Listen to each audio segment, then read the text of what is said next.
अच्छा, आजकल ना इस तरह की एआई वीडियोस आप बहुत ज़्यादा देख रहे हो जिसमें जानवरों की भी होती हैं, इंसानों की भी होती हैं और तकरीबन यूट्यूब पे अगर देखा जाए तो 10-10, 15-15 मिनट की वीडियोस होती हैं और टिकटॉक पे, इंस्टा पे भी तकरीबन 2-3 मिनट की वीडियोस ये मौजूद हैं और इससे लोग अर्निंग अर्निंग जो है वो भी कर रहे हैं। अब ये किस तरह बनती हैं?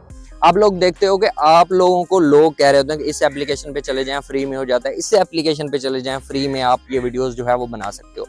लेकिन मैं आप लोगों को एक रियलिटी बताता हूँ कि जितनी भी एप्लीकेशंस एआई से रिलेटेड हैं वो फ्री में सिर्फ 5 सेकंड की, 8 सेकंड की, 10 सेकंड की वीडियोस बना के देती हैं। लेकिन आपको प्रोफेशनली तौर पे अगर काम करना है यूट्यूब पे, इंस्टा पे, टिकटॉक पे, तो आपको क्या करना पड़ेगा, इनके पेड वर्जन खरीदने पड़ेंगे, तब जाके इस तरह की वीडियोस आप बना सकते हो। बाकी इस तरह वीडियोस किस वेबसाइट पे बनते हैं वो नीचे मैं मेंशन कर दूंगा। इन वेबसाइट के आप पेड वर्जन खरीद के इस तरह के वीडियोस जो है बना सकते हो।